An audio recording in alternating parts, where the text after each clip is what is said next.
All right, welcome back, YouTube. We're here watching No Mavericks, No Martyrs, sustainable collaborative production, a GDC talk from I think like 4 or 5 years ago from Carrie Patel, who is now, I believe, a game director at Obsidian. She definitely moved up. I can say that. I don't remember what position she's in. I have been talking about this for a long time, and I reference this a lot. But it is 30 minutes, so we're gonna be here for a while, and I might have to crack open another case of Pepsi for this. But I think that you will all enjoy what we're talking about here. So let's dive in and let Carrie tell us. 3 hours. I don't know. It depends on how much I have to yap.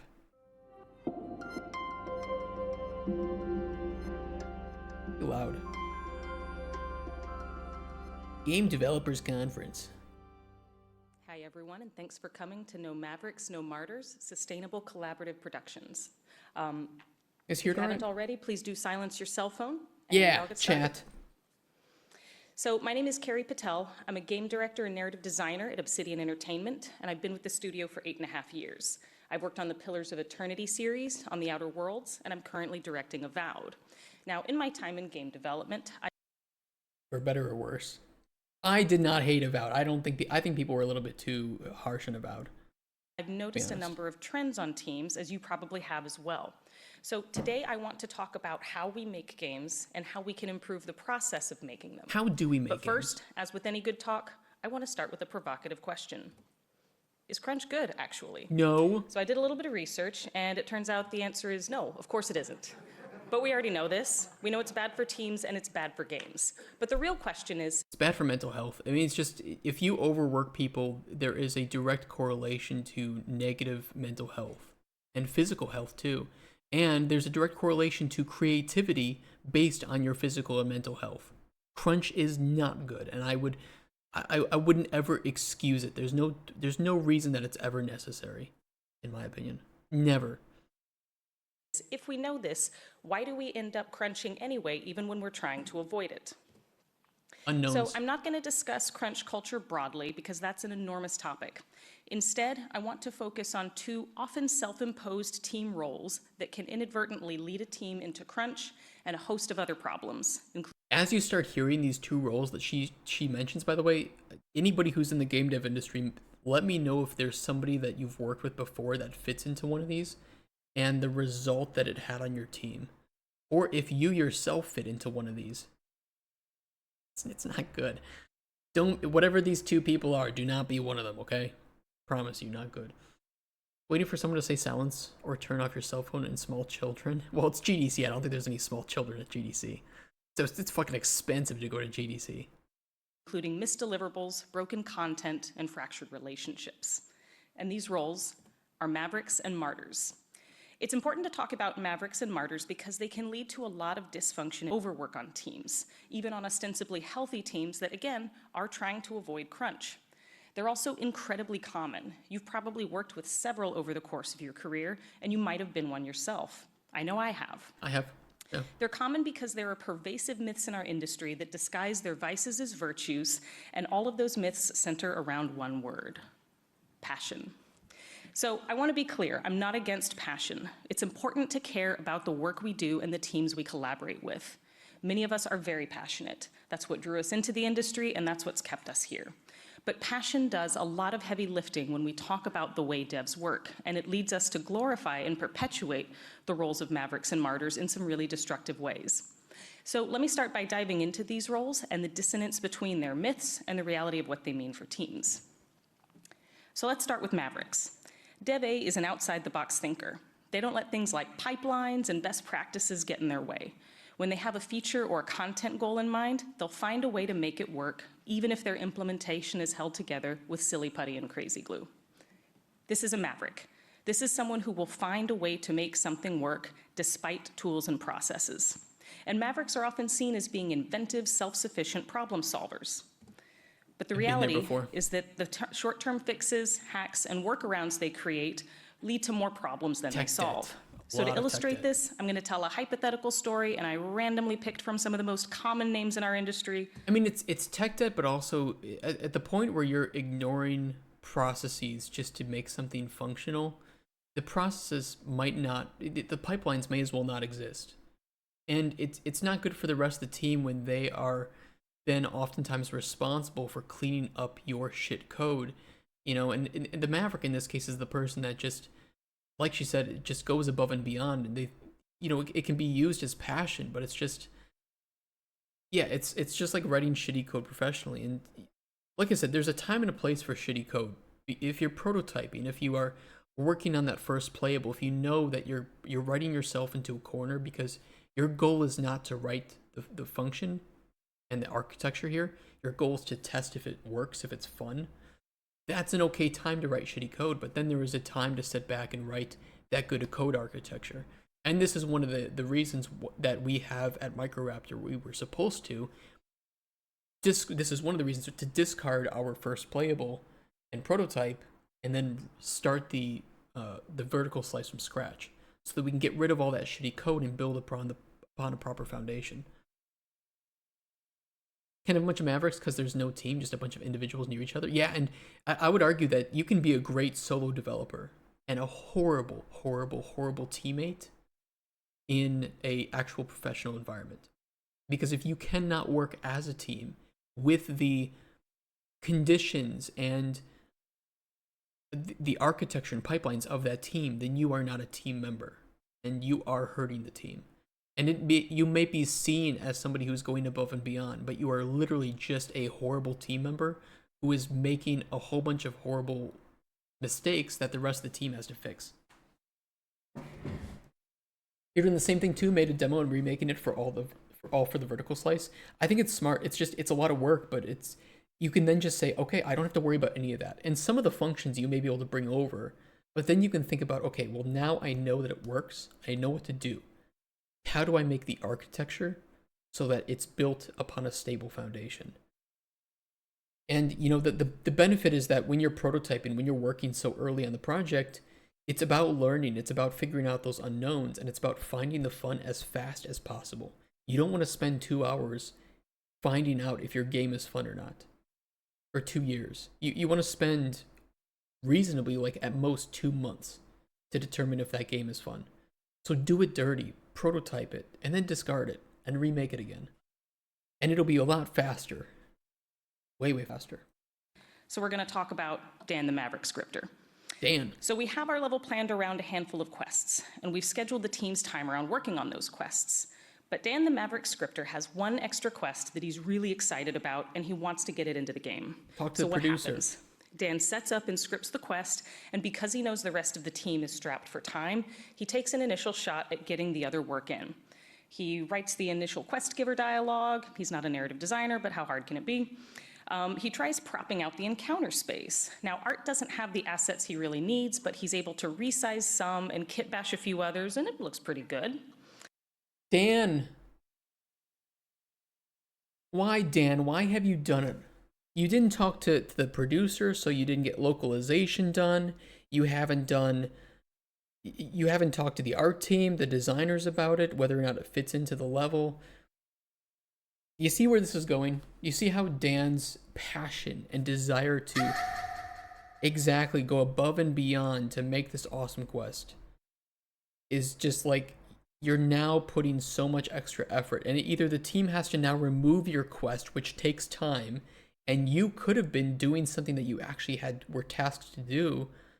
Instead, you took it upon yourself to make this cool quest that you wanted, which in itself is like you had good intentions, but you've now wasted time. It has to be removed, or it has to be implemented, and it causes the rest of the team to crunch because of it. It's so sinister, but I love this talk because it's something that is like boiling under the surface. Yeah, you could have done that, but that's the thing. It's like the first thing you should have done when you have a cool quest idea is go talk to the narrative designer and the producer. That's it. And you say, okay, I have this idea for a quest. I wrote it down. Here's I worked on this. Here's my one sheet, or a quick couple paragraphs of how the quest will play. And they can look and say, yeah, that's great. Let's fit it into Act 3 right at the start. I'll bring it to my lead. We'll talk to the producer and see if we can fit it into a future milestone. Yeah. Yeah, it's not intentionally sinister. It's just Dan has great intentions. He wants to make a quest. He loves the game. He has a really cool idea, and it might be a cool idea. It might be perfect for the game. It might make the game better. But now everybody else is going to suffer because of this one decision that it could have been stopped if he had just consulted with somebody. Yeah, it's like not right now and not in this fashion. You have to talk to somebody because there are established pipelines. And think of it this way, it's a quest. You need new sound effects, you need new art for the enemies, you need new localization for all of it, you need new voice acting if you have it, you need new QA done for that quest. And then it extends a part of the game, and maybe it's now that quest is really cool, but it makes this part of the game feel like it takes too long. And so we should cut a different quest for that. So all the resources and time spent on this quest are going to be cut just to fit in Dan's quest. Yeah, it's just, man, it can really waste so much time. Yeah, there's just so much to think about. Really needs, but he's able to resize some and kit bash a few others, and it looks pretty good. He pulls in some enemies from another level. He adjusts their stats, and he creates a custom encounter setup to do what he wants. And so at this point, Dan's taken a few shortcuts, and the work is a little bit unpolished, but it's mostly there. And this was pretty easy for Dan to do, so how can it really be that much more work for the rest of the team to just go in and finish what he's already started? So I want to look at how this becomes a problem. So the first problem relates to bugs and performance debt. So for a very silly example, let's say that we're building this scene of some sheep and one white sheepdog, right? So most teams have recognizable pipelines for turning ideas into placeholders into shippable work. Yeah, now, I mean, Maverick, that's the point of your pre-production, right? And your vertical slice is the pre-production is about finding what's fun and seeing what works. The vertical slice is about building that into what could ship as a realistic product. Even if the game is unfinished in terms of it doesn't have enough content, that vertical slice is fully playable with release quality assets and production ready pipelines. Those are the two things. And those two are very important. Sometimes it's release quality assets, but you haven't built the pipelines. You need both to move on to your alpha. So in this case, you have created a prototype for something without realizing that there are those established pipelines, and you have those pipelines because you realize how much time and effort and money ultimately it's going to take to finish even one quest off.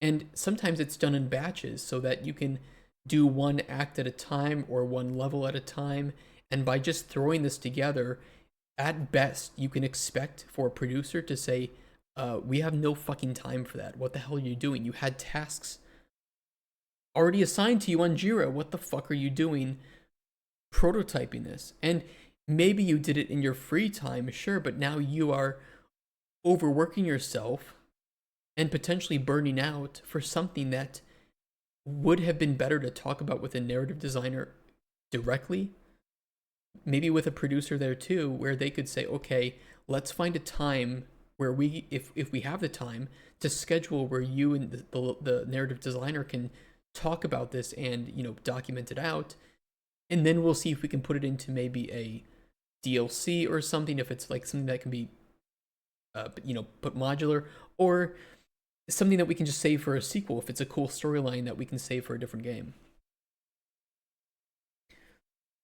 Yeah, and it is being reasonable, but it's just this is a selfish desire born out of good intentions, which like we said, it's the most sinister. It just kind of sneaks up to you, and you can't even say that the person was like just a bad employee or was trying to sabotage the project. They were just letting their passion get the better of them and ignore the procedure that was there, and the procedure is there for a reason because it is efficient. I mean, adding something in the middle of a pipeline when there's already a pipeline in place for other things, 100%, exactly. I watched a TikTok that said I need to show initiative. Hey, not right this second, but it's something I think would be cool. Yeah, I mean, you're right. I'm just saying that the best result in that case, I'm telling you exactly, if I walked up to any producer who had balls, and you want a producer with balls, and said, I worked, instead of doing my tasks, here is the prototype of a quest that I made. I'm gonna get pulled into a room with the producer and the CEO like that. Is often subverting these pipelines either for the sake of expediency or because they're not familiar with them. And a Maverick is also much likelier to see something as closer to shippable than it really is, especially if that work falls outside their personal area of expertise or their department. When you work in a big AAA company, and this is also the reason why I underestimated the amount of time it would take to make Coin Pusher. I had never had to be responsible for the aspects of finishing a game in the way that we did it. Never have. So I just didn't know the time. I thought it would maybe not take too long. It ended up taking us longer than expected, but we still did it. So now I have that experience. But most people working in a AA or AAA company are so specialized that they have no clue the amount of work that it takes to do someone else's job. And just like Carrie is saying, it allows you, or it kind of reinforces you to underestimate how much work it is. And I'm sitting here thinking, even as somebody with not much indie development experience, it's like, holy shit. I mean, one quest, it's voice acting, localization, testing, the models, the sound effects. It's just any music that might be needed to bolster it. And if any of that is not at the same level of quality as the rest of the game, people will notice that and say this quest is shit. Even if the writing is good, this quest is shit because it's not at the level of quality up here that you budgeted for, that you have time for, because you need to release in Q2, because you have console certification and physical copies. And if you have physical copies taking up warehouse space, that's a lot of money being spent by the publisher, that then needs to be recouped before your company sees any money from that. It quickly blows up. One small idea, good intentions, the debt is insane. Oh. You need to remember that you're not making a solo project. Pretty much, yeah. And that your actions have verifiable, quantifiable effects on everybody else. It's a lot. An awful lot.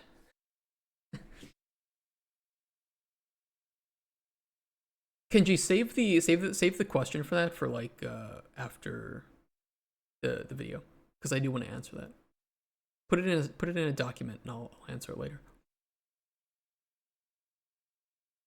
Working with a coder on something back in uni, and he said he wanted some art assets in a week, and I'm like, you can't get that done in a week. He's like, well, you're not a real artist anyway. I'm gonna ask one of them, and they said we can't get that done in a week. Yeah, I don't know. It's the interesting part of this is that Dan the coder in this example has no bad intentions, but it's this passion that, if you don't rein in passion, and that's different from stepping on passion or weaponizing it, but if you don't rein it in with realistic expectations of what the person should do, it can lead to this. And it's not a bad thing. I've been there too, by the way. This is very common with like juniors, where they just don't understand as much about development, and they're very passionate. They want to make the game as best as possible.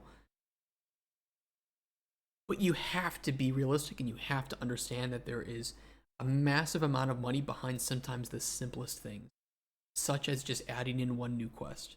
Think of a game like Avowed. Avowed was not a low budget game, and it was a game with pretty damn good production value. Adding in a new quest to that is often cost over $100,000-$200,000 depending on the complexity of the quest. That's not easy. Sometimes you're working on a small budget.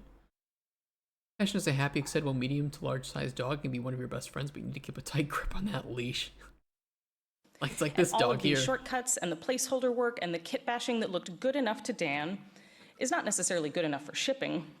Your Maverick could have done any number of things. They might be using a consumable as a static prop because it looks good, even though now you're violating your game's internal consistency rules and you're going to confuse players. Consistency is important. Consistency is very, very important. They might have placed some lights that are now leaking through the level in places. Causing performance issues. They might have hacked together an encounter or a cutscene or a scripted moment just well enough that it works 75% of the time.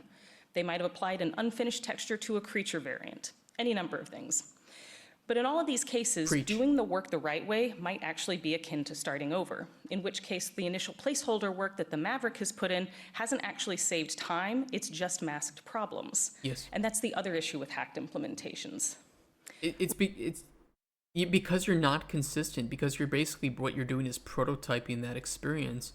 At best, you can maybe write a more accurate document for how that experience should look and feel like, but it has to be done in the right way because there is a procedure and there needs to be consistency. That's really important. If that quest doesn't feel like it's consistent with the quality or the way that other quests plays, it can feel out of place. It can feel like you are playing a quest designed by two entirely different teams that had no communication between them. If you just let that kind of kit bashing, random, barely working experience stay in the game. The recent big budget games happen to have some same problem as that. They're all coming up with ideas and end up with this horrible, disconnected, random game. There's a lot of cases with that. Yeah, I just think the pipelines and consistency are there for a reason, and it's to both to make development easier, but also to make the product consistent. Just masked problems. And that's the other issue with hacked implementations. Real placeholder work, whether we're talking about VFX or temp textures or temp lighting or stub writing, whatever it might be, is usually designed to be very obvious so that it gets replaced or removed before you ship your game. With the pink But texture. a Mavericks honest attempt at getting something in and getting it representative may be just subtle enough that you're still discovering bugs months after you thought the content was done.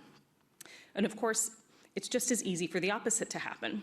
If the initial method for getting this content in was rushed, siloed work, then chances are that the intent and the goals of that work were never clearly communicated, and it's easy to overcorrect. And it's worth calling out that all of this hacked work can lead to a lot of memory and performance issues, and those can be very challenging to track down. Well, it's also just, if you're working on PC, you have a bit of a bigger budget, but when you're looking at fixed platforms, especially like the Nintendo Switch or something, where one wrong mistake can make it unrunnable or something like that. And you have certification too. I mean, one small thing can fuck up certification, and if you do that, you can waste a lot of time or even miss a milestone with your publisher, and a missed milestone means no payment.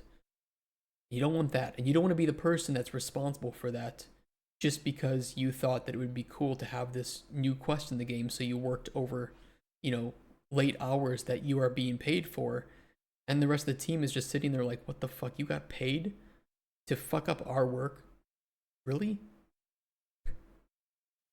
Especially because the burden of doing so will often fall on your tools and tech teams who may be unaware of any shortcuts happening on the content or gameplay sides. So the point is, if we're taking all these shortcuts just to get something into the build, the team is going to have to reckon with that debt eventually, and Maverick processes all but guarantee that that debt will come as costly surprises later in development. And all of these bugs are going to get assigned to other devs on the team to fix and do the real work, which leads to bigger problems. I mean, it even just beyond the problems of having to fix it, imagine the emotions that brew underneath the surface, where they might accept that you had good intentions, but they still have to be the ones to fix it. And if you're working in such a high stress, low room for fuck up environment as game dev, somebody doing this and basically saying, oh well, I had good intention, I just wanted to make a quest, I didn't know it would be such a big problem. Bro, yeah, the social ramifications. Daily communication and good team leads. You just make sure that Dan does what he was supposed to and not what he wants to. Yeah, sometimes it's just like, look, I need you to sit down and do the tasks that are assigned to you. We can't have you out here just running around naked doing the things that you want, because we're the ones that have to clean up after you. I'd have been in trouble if I wasn't the CEO's son. So getting temp work to shippable means unscheduled work for the rest of the team. So at this point, we've added one extra piece of content that we didn't plan for.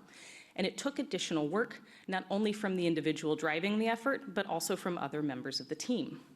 Hypothetically, it's called crunch. It's called crunch because now they have to do it, or they have to cut it. And if they do it, now they're saying, well, we still have a milestone. It's still due March 1st, so we can't get a delay on that. It has to be done. Now we have another quest to throw in. one extra quest can cost design time to set up and script the quest events. narrative time to write any characters associated with it. Yep. Combat and, combat and systems time to set up encounters, loot, rewards, experience scaling. Environment art time to set up or reconfigure any play spaces. Cinematics time to set up those cinematic conversations for those new NPCs you've added. Lighting time to highlight those NPCs in any new play spaces and account for the environment changes. And of course, audio and VFX support. And we're talking about a quest right now, but you can find the same pattern of scope increase in any kind of content or any type of feature.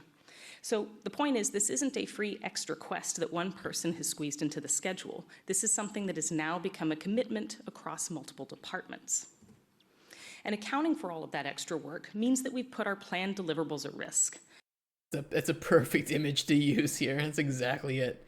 And it's not even just like planned deliverables, it's promised deliverables. If you have a publisher, you sold them on a milestone plan, that, hey, we're going to have this at this milestone, and this milestone is this date. And in order for them to pay us, we have to deliver those. And you can fake it. I promise you can fake it. You can put like a placeholder system in there and sell it as being more complete than it is. I've been part of a team that did that. Not my decision, of course, but I've been part of a team that did that. And guess what? We had to pay back that debt at a certain point. And that certain point ended up being a 9-month delay.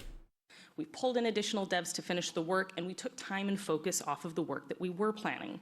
And this problem is very easy to lose sight of because it ends up being about all the things we didn't do. But if you've ever cut one thing because something else got too big, if you've ever shipped content with less polish or iteration than you intended, if you've ever seen your production slip into alpha, you've probably experienced this.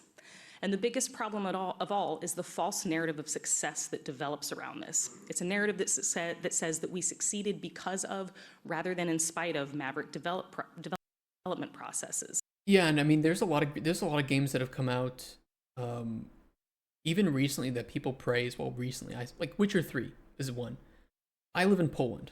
Okay, I've talked to pretty much I know somebody from like every company. That doesn't mean that I'm friends with them, but I've talked to them or I've heard stories with them. And The Witcher 3's production was an absolute shit show, and it is a miracle that that game came out in the way that it did. And some of it, I bet, was due to some of these development practices. Again, people who are very passionate, who want the best game, but then don't understand that there is a certain time and a certain place for those decisions, and you have to make that final call at a certain point. And it's hard to tell it to somebody who is very passionate, who has a lot of desire to do their best work. It's just, there is a reality that we need to ship, and we need to call this done at this point. What video are we watching? This is No Mavericks, No Martyrs, Sustainable Collaborative Production from Carrie, Patel from Obsidian. Most people know that their hard work, skill, and expertise will never mean as much as my baby boy. Yeah, there's a lot of that. And I think that we're talking about the Maverick for now. You'll see how the Martyr plays into this too. But if you've ever worked with a Maverick, I don't know if you guys have, but I absolutely have. And I've been one of those myself too. And it's hard to know how much problem you're causing for the development until you start to see it from the other side. Looking back, we end up talking about them as if they're the thing that made the game work and not the thing that almost sank us. So I want to change gears briefly and talk about Martyrs. Okay. So Dev B is a hard worker. They're not afraid to put in that 110%, even if that extra 10 or so percent comes in during early mornings, late nights, and weekends at the office. They give their work their all, and they expect the same of their colleagues. This is a martyr. This is someone who will get the work done no matter what it costs. Now, a martyr can also be a maverick and vice versa. Often, these habits do go hand in hand. And these devs sound like they're high performers and critical team members, and they may very well be. But their work habits are likely doing damage over time to themselves, their teams, and their projects. I've worked a lot with you, gross woman. I worked a lot with Martyrs too, and I think that I've also been a martyr at a certain point. I've been a maverick and I've been a martyr, and I try to rein those back. I think that one of the most dangerous things is the expectation or the rewarding that comes from this, right? But I know what your problem. If like a CEO or a business owner rewards this behavior in any way, it sends a message to every other developer, every other team member. Oh, So this is how I get a raise. This is how I get a promotion. I have to work longer hours. I have to go above and beyond in a way that is unhealthy. And man, that can spiral out of control. I worked for a company that was like that, and it wasn't intentionally done. Sometimes it's just like, oh, you did overtime. Well, we'll pay you for that. And it's like they continue to pay for this overtime, and now that Dan the coder is earning way more money than anybody else in the team, and other people feel like they aren't being compensated for their, in some cases, more efficient work. Because if Dan is burning himself out and is coming in to do 12 hours of work, but is only doing a perfect 5 hours of work, and that is a proper term here, is ideal hours, right? Is you might be doing 8 hours in the office, but you do ideally 6 hours of actual work during the work day.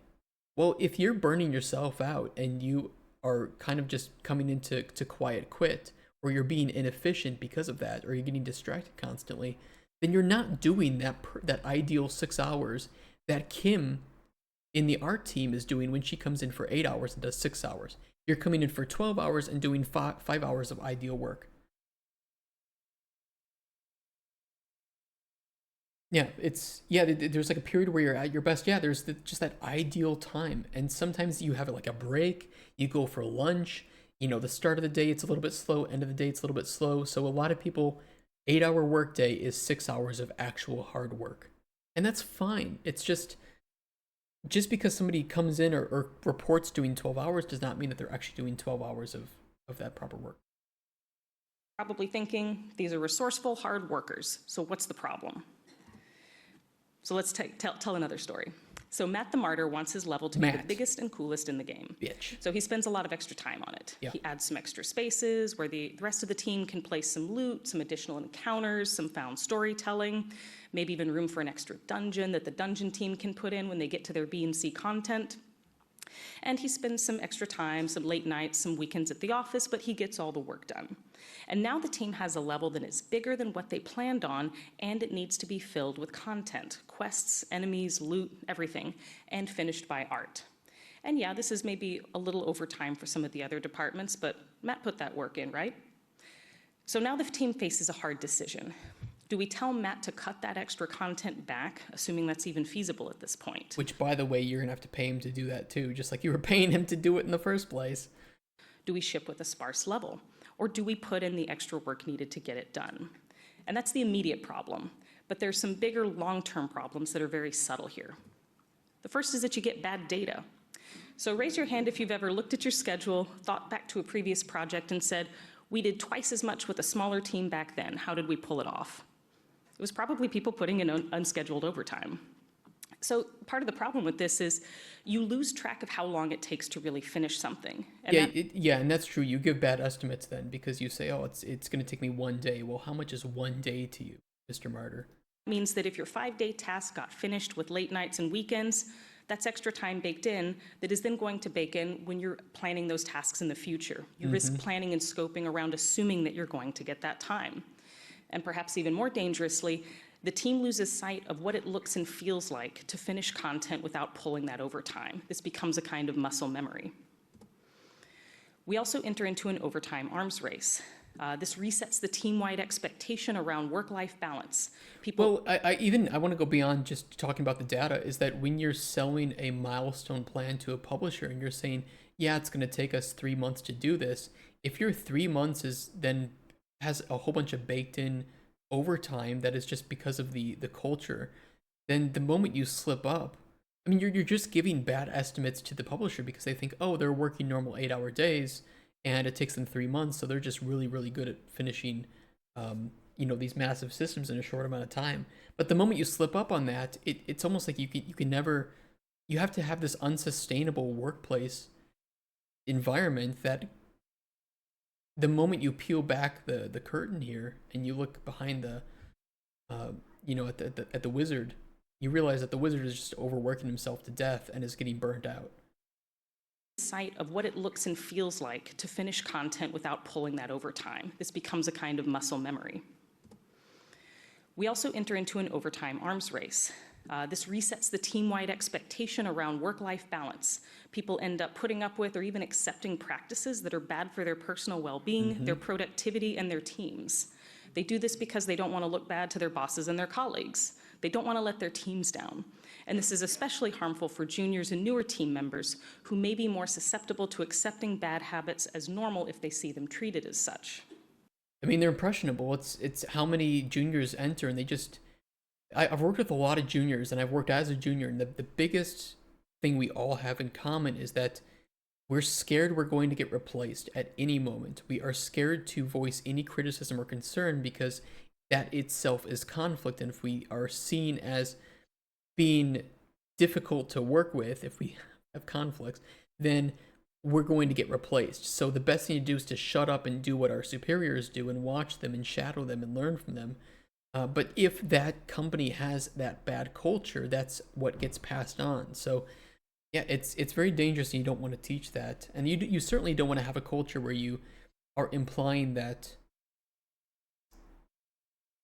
conflict and conversing about problems is a negative thing. You want to have that culture where being honest, being transparent with your team and with each other, and having a flatter hierarchy where a junior's word can mean just as much as a word from a game director, especially for matters of opinion or criticism, then, I think that's very healthy long term. And it really comes down to company culture. Company culture is very important. And this plays into culture. We also enter into a culture of resentment and mistrust. So the work habits of Martyrs and Mavericks cast their teammates as obstacles to their goals and ambitions. They say, I'm putting in the time and effort to get more cool stuff into the game, so why can't you? I don't want to share this cool thing I'm working on the side because then you're just going to tell me why I shouldn't do it. Or, you would have, like I said, CEO giving raises to the people that come in after hours and do that martyr work. And now it signals to all the other developers that they need to also do that in order to get a raise or get a promotion. You just say dumb shit too often to listen. Yeah, but sometimes they'll think outside the box. So I don't know. It depends on if the junior is just being egotistical or if the junior is speaking from a place of ignorance. And that's where that teaching moment can come in, right? If the junior says, hey, why don't we do this instead? And it's like, well, okay, that might be a dumb idea, but of course you don't say that. You say, well, that's not going to work for this reason, this reason, this reason. But if we have more time, maybe we could do that. So let's try to find a way to merge in this and this and this. It's just, yeah, it's from a different starting point. It's just ignorance is not the same as arrogance. And sometimes you can be arrogant and ignorant, but if it's just pure ignorance, then there's nothing wrong. By the same token, teammates end up seeing Martyrs and Mavericks as unpredictable, demanding, and untrustworthy. They say, well, now I'm working late or cutting something I cared about because you made extra work for me. Yep. Or I'm getting feedback about the quality of my work based on something you hacked in. And this is obviously toxic. Over time, this will further reduce open communication and transparency that you need to create a healthy environment and effective problem solving on your teams.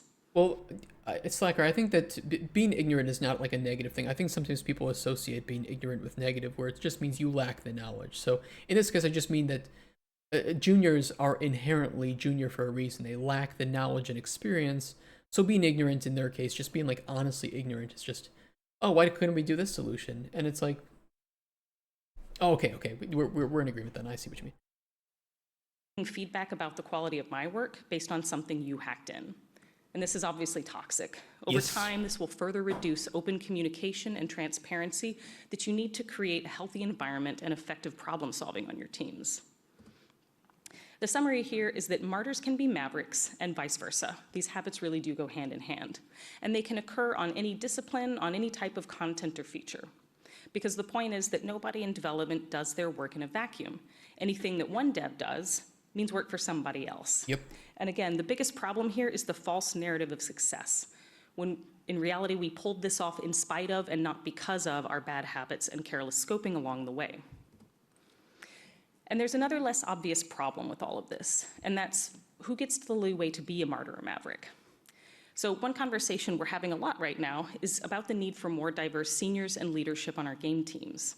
So we have to be honest about whose ambition is allowed to thrive unfettered and whose is reined in from the start. When is an overachiever seen as a bold thinker or a star performer? And when are they seen as naive and reckless? I mean, I think it's okay to have. I think it depends. There are sometimes where you're working with people that are those bold thinkers, right? They're those the visionaries, and it's okay to have somebody, but they need to be reined in. You can't just take a visionary at their word and jump in and make this thing true. If you had unlimited budget, sure, but there you have to be realistic. Yeah, you have to be realistic, and you have to. It's okay to have the visionary as long as you have them paired with somebody who's really good at scoping and reining them back down to reality, right? And it's okay in early pre-production to just throw ideas at the wall and see what sticks and to have that big scope. But then you have to start prototyping it and realizing, okay, this is really cool and it's perfectly scoped, but this thing over here does not really provide much value and it's super massive in scope to add. Cut, snip, get rid of it. And that does take experience. That does take time. It's something that juniors just inherently usually cannot do. So that's why you have that game director who's usually seen as like the asshole or the hard person to please, but really what they're doing is that they are very defensive of that core vision and that proper scope, and it takes a lot to motivate and convince them that your new idea is worth spending the time and resources on.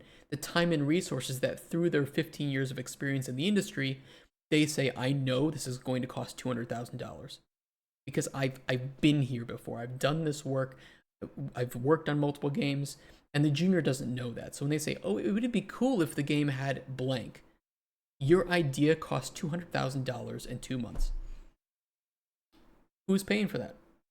So why don't we save it for the sequel and we'll budget that into the new project? It's just, a lot of these game directors can look like that it's their way or the highway, but realistically it's more like we have already set the scope. We can't add anymore. We are feature complete.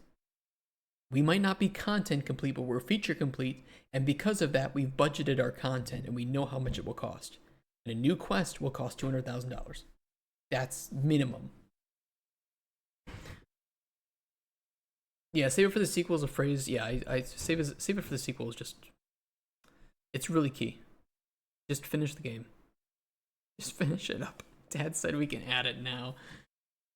All right, kid. You run into the same problems. You seem to come up with the same solutions. But it requires good leadership, and I think that there's, Carrie's bringing up a good point, is who do you put into those positions based on their bold, innovative features? I mean, if they're bold but reckless, then you can really just lead to a massive amount of debt or somebody who has too much responsibility to make decisions that is going to cost the team further down the line. I do it, bet. Who shines because they get to pull in an entire team to finish and fix their work, and whose scope is constrained from the start? And who do we see rise as a result? There's a balance between a superstar's work, especially when we're looking at something on the scale of a full deliverable, not a JIRA task, is really the result of a lot of people coming together. Yep. On a larger team, any area or quest or creature you can think of is not going to be the result of just one person. You have environment artists, level designers, narrative designers, animators, programmers, audio designers, VFX artists, all coming together and putting their work together to get that. Well, that's why an idea is worthless, is because anybody can have a bold, crazy idea, even especially juniors, I think, can often think outside the box, and they don't have that trained, narrowed vision of constantly worrying about scope and budget. So it's not like you pay anybody to have those crazy ideas. It takes the entire team to implement it and implement it properly and make it fun. So that's the reason why you don't pay anybody for ideas. Ideas are worth jack shit in this industry. And yeah, the person you put in charge is ultimately the person responsible for it. Not the person who's coming up with the ideas, but the person who has the final say and is the first person held accountable if that scope and that feature is blown out of proportion and isn't met. Pay people for Adidas. I'm a programmer, I do programming best, but I can do some other stuff okay. When I'm asking like an artist to do something, I have a general understanding that this is not an easy thing. Solo dev. You sure about that, mate? Yeah, it's just I think that solo developers will have inherently some understanding of how much work it takes to do certain things, but you, as a primary programmer or designer, are inefficient making art. So you can kind of understand how much time it takes to do certain aspects of art, but you will never understand how much exact work it takes an experienced, specialized artist to do their work. Just like they will never understand you doing your work as a programmer or designer efficiently. That's what the specializations mean, and that's why it's hard, even as an experienced developer, to jump into a new team and understand that team's capabilities. You might have 5 programmers, but they might be juniors. 2 of them might be focused on engine, 2 of them are focused on tools, and only 1 of them on gameplay. So now you have programmers with different internal specializations, and you're making a gameplay heavy game, and it's like, well, I need different people, or I need to retrain some of these individuals to work from a gameplay perspective. And gameplay programming is very different from engine programming. Very different. Sounds like a bit like there's no real place for someone with the drive of a Maverick, and you have to gently pull them down to being an average worker in order to further team harmony. I think that's exactly the way it is. Or is there a way to allow them to express their drive and passion in a truly productive way? Well, you have to constrain them, but it's not about you don't want to weaponize their passion, and you don't want to constrain their passion to the point where they feel passionless. I mean, I'll tell you this, as a leader cannot motivate, a leader can inspire. A passionate person has no need for motivation. They do have a need for inspiration, but they need to be put into this realm of reality where they're told, look, we have expectations, we have milestones, we have dates, and we're ultimately making a product that is being marketed for commercial sale.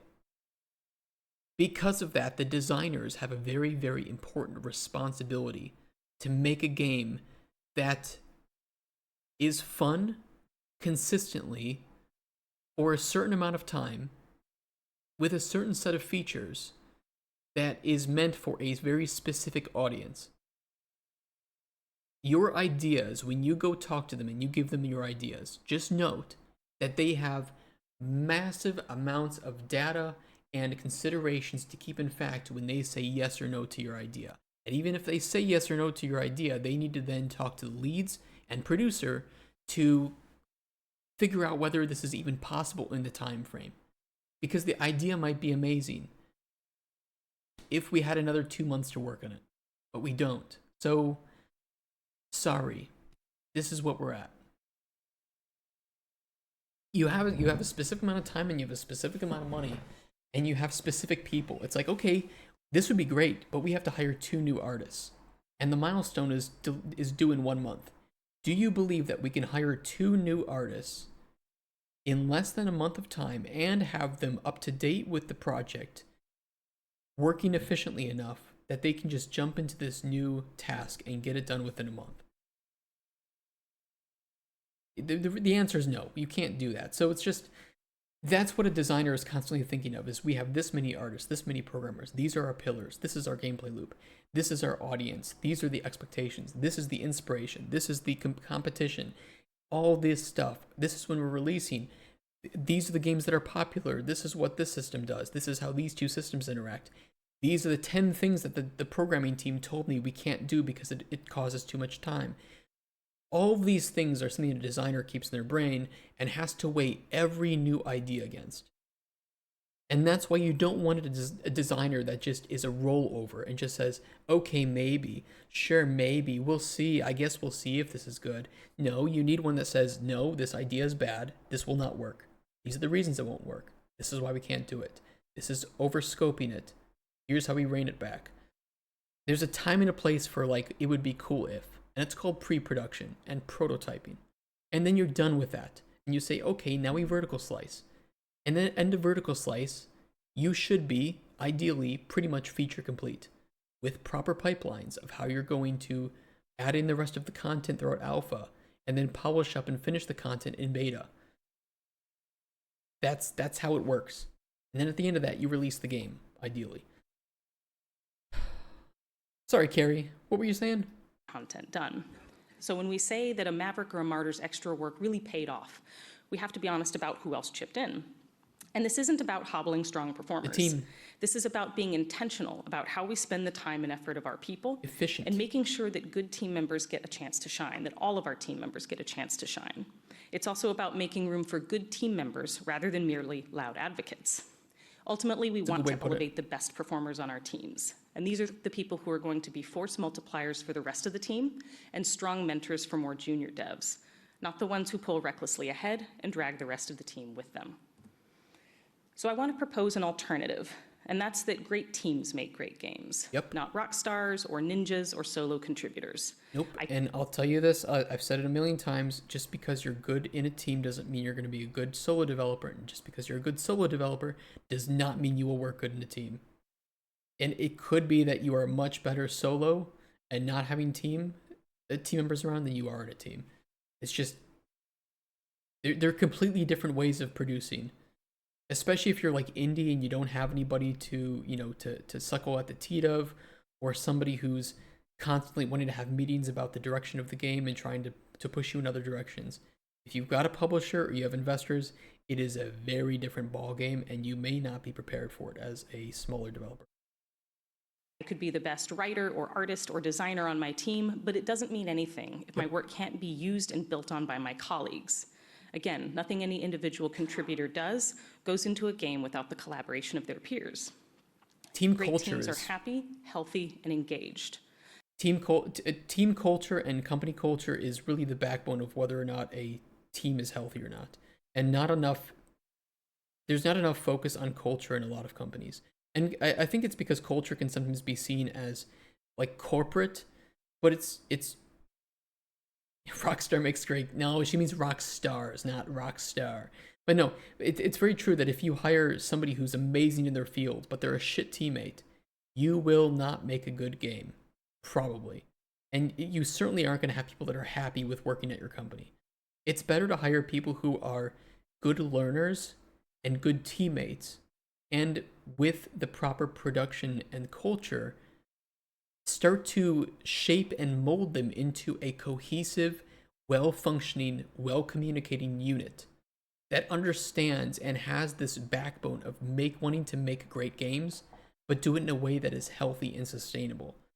Because then you are consistently producing better quality and more consistent quality, and from game to game, you're going to be seeing that team get better. A good example, Supergiant Games. I promise you they have an amazing, passionate, beautiful culture behind the scenes that knows exactly what they're doing, what they want to achieve, and they are probably very good at communicating and being healthy and talking things through and voicing criticisms. And I'd love to see inside of Supergiant for one day, because I promise you that's the exact culture that you want in your company. There is no virtue in late nights, weekends at the office, or destroyed relationships. There is no virtue in burnout. Great teams focus on the project as a whole, not on disciplined siloed fiefdoms, not on personal work and vision at the expense of the... That's a great way to put it. What did she say? Disciplined siloed fiefdoms is so fucking perfect. I love that. It's short and it's perfect. Not on disciplined siloed fiefdoms, not on personal work and vision at the expense of the rest of the project and the team. So as directors, leads, and producers, how do we make room for great teams to grow and thrive? We must bust the myths that equate passion with overwork and aggressive ownership, and we must normalize collaborative sustainable habits. Happier, more stable teams can stick together and make better games when we break the cycles that lead to Mavericks and Martyrs. So I would say that arguably anybody can be a feature owner. It's just, if you put junior designer, or let's say junior programmer, and they want to be in charge of the farming system because they love farming and they have played tons of farming games. They have a really cool idea for how they want to accomplish farming in the game. That's fine. Junior programmer can be the owner of that feature. But just because they're the owner doesn't mean that they are the only person working on that, right? You put them in charge of that strike team, or you put them on the strike team with a designer, with a producer, with a more senior programmer, maybe an artist or something, and you work together to find out what can fit within the game, what's going to work well with the pillars that they have, and they can then understand a lot more about what it takes to take a feature from prototyping or even ideation to actual completion, and they're going to become a much smarter, better person than if they just walked over to designers, said, hey, here's my cool idea for farming, walked away and never had any sort of other say your interaction with that. By bringing them closer to the development of the feature and to people with more knowledge who are open to sharing that and don't feel vulnerable or as if their knowledge is meant to be hoarded, but rather shared so that the entire team can grow. This is really what drives a team to grow at a much faster rate than one that has really good people but hoards the knowledge into specific people because they are afraid of being replaced if they share it. You don't want that. You do not want that. How do we promote healthy, sustainable practices that will serve our teams for the long haul? How do we empower the entire team? And how do we avoid enabling practices that lead to burnout, overwork, and the kind of messy production that ends in a lot of production debt? Threats. So again, I want to be clear. I'm not bagging on passion or personal investment or creative problem solving. But it's just like, everything in moderation or in the right context. Passion. I mean, people kill each other out of passion. They're called crimes of passion. Passion is great when it's used correctly, but like every other motivation or intention, it can be thrown out of proportions or done in the wrong way that can hurt other people. So I don't like the people that might see something like this or this talk from Carrie and say, oh, she's saying passion is bad. It's just, no, passion, when used incorrectly or when weaponized, can hurt a team and can actually create a worse game because of it, or a worse culture in the company. So again, I want to be clear. I'm not bagging on passion or personal investment or creative problem solving. These are all critical for a team, but they need to exist in a healthy, sustainable manner. Exactly. And they need to be deployed for the support of the team and the project, not the advancement of an individual's personal goals. So how do we get there? First, we have to be able to explain the problem to our teams and leadership. And that's why I've spent so much time up to this point defining Martyrs and Mavericks. People have to understand the problem before they can solve it. And the fact is, most people, even Martyrs and Mavericks, don't actually want to work in a state of constant crunch, conflict, and role uncertainty. It's really stressful. But the dynamics that get people there are often easy to miss. So as leaders and people managers, it falls on us to help people recognize and break out of these cycles. So how do we explain the problem? Well, first, again, we recognize that this practice persists because of a false narrative of success, so we have to be ready to change that narrative. And that means looking back at past examples and having clear data. Yes, we love the way this area or this quest turned out in this game, but here's how long it took to do that, and here's what we lost as a result. And, that's one of those things that you would have either mid-development for like a retrospective, or ideally maybe at the end of the project with a post-mortem where you would say, yes, this turned out great, but here's what it cost us to get there. And if we want to do this more sustainably in the future so that we have a consistent, high-quality game that is mirroring this one section or this one storyline that we spent a lot of time on, this is how we need to scale it up, and this is how we need to approach it from a pre-production standpoint. It means getting into the details. If we're adding this additional quest or enlarging the map here, here's what it's going to take, here's where it fits into the schedule, Exactly. And here's what we bump or deprioritize as a result. It also means getting to the root of the behavior. A lot of times, Maverick and Martyr behaviors are driven by deeper rooted fears, needs, or goals, and we need to understand what those are. It might be a desire for more autonomy or ownership. That too. It might be out of fear for the outcome of the project, or it might even be misalignment on what done looks like. But once we understand what's driving those behaviors, we can take steps to target them in a more targeted, manageable way. A lot of there's difference. There's quite a few different cultures in game dev companies out there, and a lot of them can be driven by those vulnerabilities, fear of like losing your job. So if you are overworking yourself, you're seen as more valuable, and if you're seen as more valuable, you are less likely to be let go. I mean, especially nowadays with people getting let go all the time, and it's not even, they might be exceptional workers or very passionate. It's just we scaled up too fast with COVID, and then the money dropped after COVID, and so companies had to scale back. It's a lot more nuanced than that, but that's really what happened. So there's people that are just fearful for their jobs, so they think that by going above and beyond, overworking themselves, that's going to uh, make them be seen as more valuable, and that can create a lot of toxicity from other people who then say, "Well, am I now the vulnerable one because that person's working 12 hours and I'm only working 8?" How is the CEO judging the quality of work here? Who's on the chopping block? The best thing to do is just to nip it in the bud and have that understanding not to reward that behavior at all, ever. Working long hours does not mean that you're working efficiently or that you're doing good work or that your work is saving the time of other people. And you really shouldn't do it in the first place. Go home.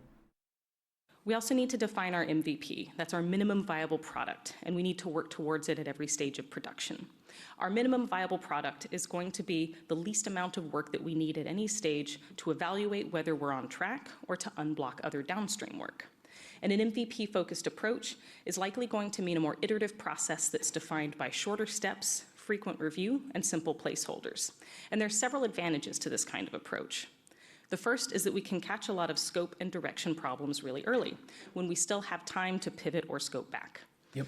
It also reduces the tendency for people to overinvest in the details, which makes it both practically and psychologically easier to make hard decisions and cuts when we have to.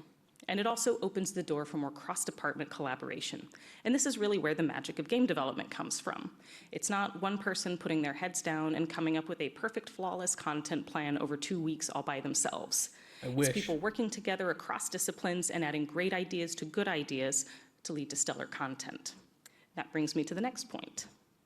I highly recommend that you establish cross-disciplinary strike teams rather than discipline-siloed departments.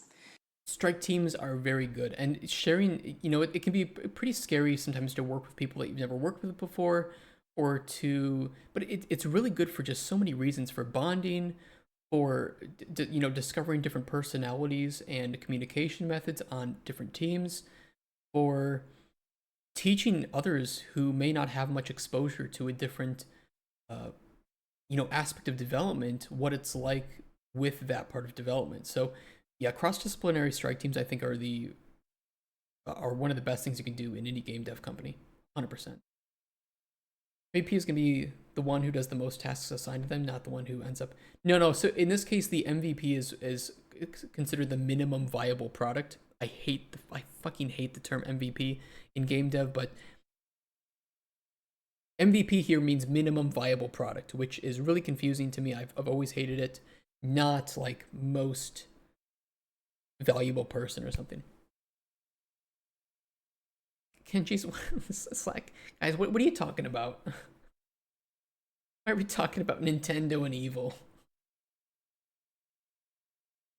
Do we even know how the work culture is at Nintendo or something? I mean, it's Japanese. Let's not start praising the Japanese for their work-life balance. I don't think it's very good there. This allows for a better sense of shared ownership for the feature or unit of content that your team is working on. Maybe it is good. They have a lot of money to spend. It's kind of like EA. Like, I've heard really, really good things about working at EA, but of course EA's business practices are separate to the working environment. It leads your team to look at their process and say, we're all building something together, rather than I do my part and then I kick it over the fence to you and I hope you know what to do with it. This also makes it a lot easier to catch potential problems. Artists can look at a blockout or a layout and catch any tile set issues that might crop up. If you have an animator on your character team, they can identify whether we already have existing rigs or animations that we can share with something new that's being proposed, or make small tweaks in order to get us there so that we're saving time and dev resources. And this also fosters a much better sense of fellowship on the team. Yes, it does. You're much less likely to just dump a bunch of work on somebody who you work with and interact with every day, and who you really do see as part of your team, than someone, again, who's over the fence. And finally, this encourages devs to be more mindful of scope and of the implications of their work, which brings me to the next point. We need to frame scope as a shared team responsibility, not as an imposition from producers and leads. Scope is not a producer or a lead taking your fun away. It's how we ensure that we have a completed game at the end of production. You're making a product, whether you like it or not, whether you want to start arguing about the semantics of, well, gaming died the moment that people started seeing games as products instead of games. Well, I'm sorry, but it's a business, and a business has to make money to keep the people fed. There's good and bad business practices, and some of them make more money than others. It is what it is. But you're making a product, and a product has customers. And if you don't satisfy those customers when they want to be satisfied with what they want to be satisfied with, then you might risk that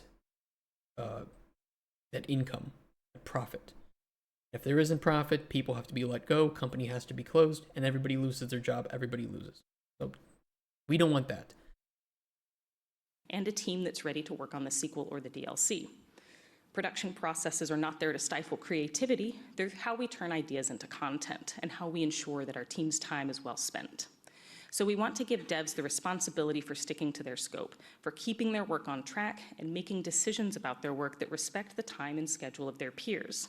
Above all, we want to avoid the learned helplessness that comes when someone says, well, you gave me a week and that wasn't enough.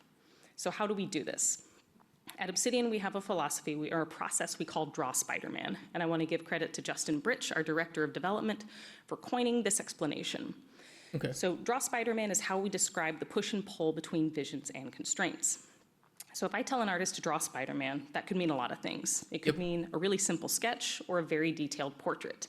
And it can be very hard to sync on the exact level of detail we want in something with the individual implementer, especially if they're from a discipline or a background that is very different from our own.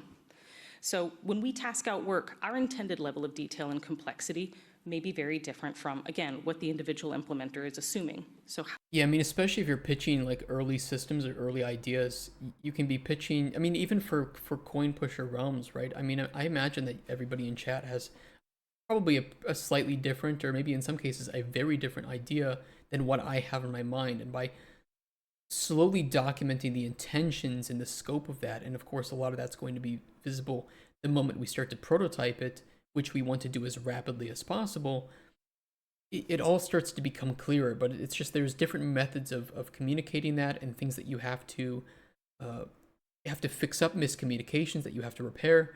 And that it just requires that constant back and forth and refinement, and definitely an open and trusting atmosphere where people feel free to voice their criticisms or problems with something.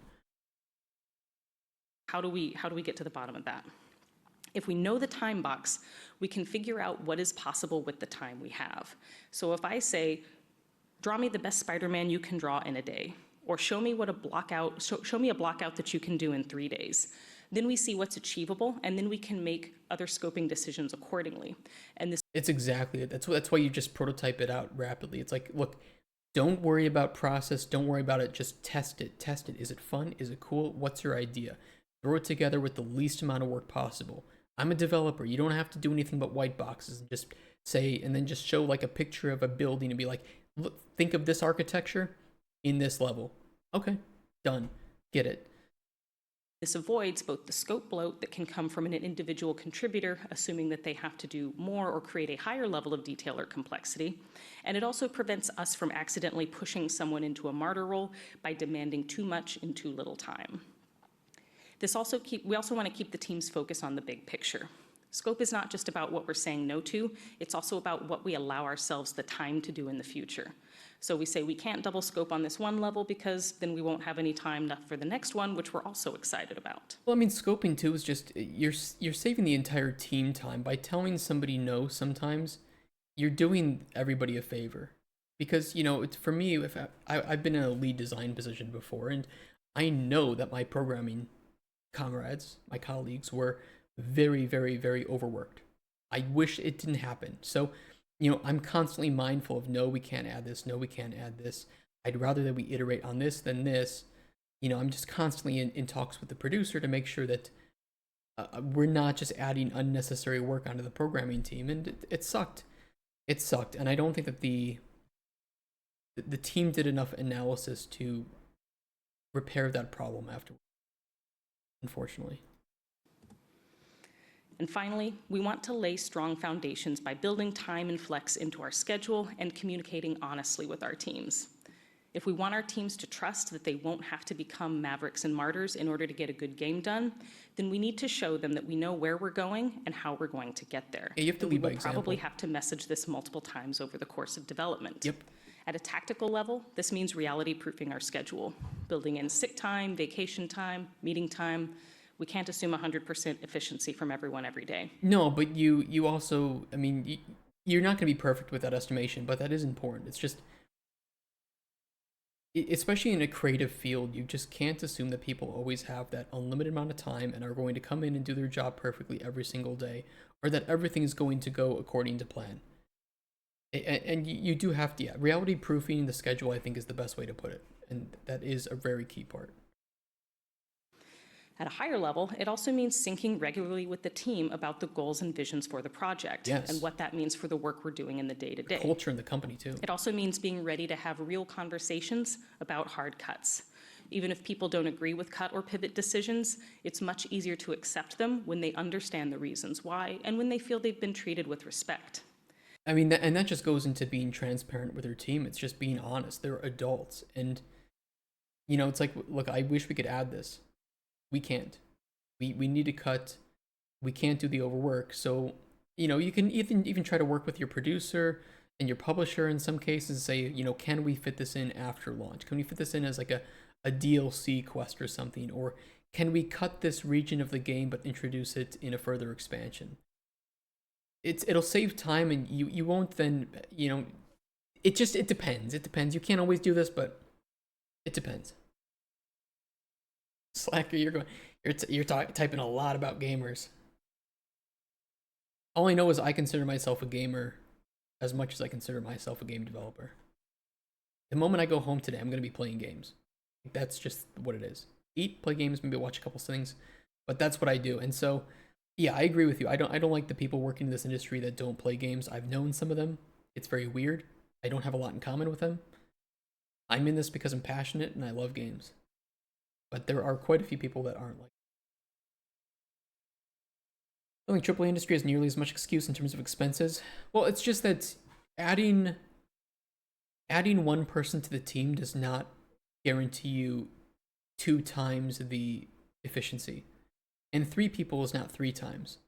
And it diminishes. It diminishes quite fast. And ultimately, we want to model the behavior we want to see from our teams. That means going home on time, setting strong boundaries, communicating well, and encouraging our teams to do the same. Yep. Ultimately, healthy, well-functioning teams are built on honesty, communication, and respect. And that's something that we have to build and reinforce with our teams every day. Our values at Microraptor are transparency, collaboration, and ethics. And that's the way that we treat our team members, but also the way that we treat the community. That those are our values. And it sounds kind of corporate to talk about values, but the values we try to live every day. And it doesn't mean we're going to do it perfectly, but we uphold that. And if we stumble, we remember that's what we're doing. That's why we're doing it. Transparency, collaboration, ethics. We tell you the truth. We tell you if something's fucked up. We price our things fairly. We treat the gamers fairly because we are gamers ourselves. Thank you very much. And thanks.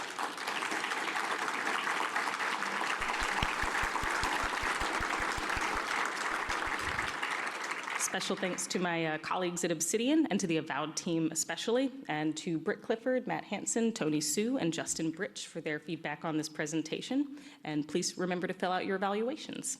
And Good presentation. Definitely one of my favorites. I really like it. I hope that you guys enjoyed it too.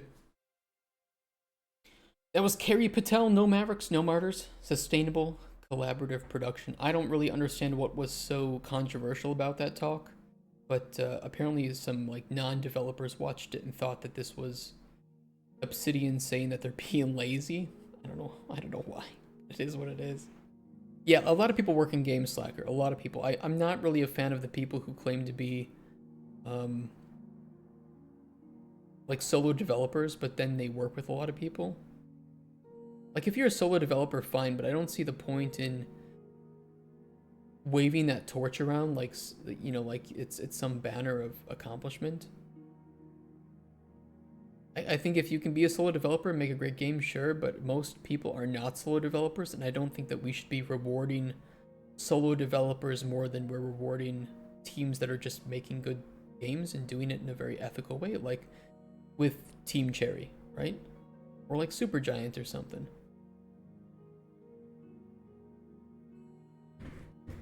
It is what it is.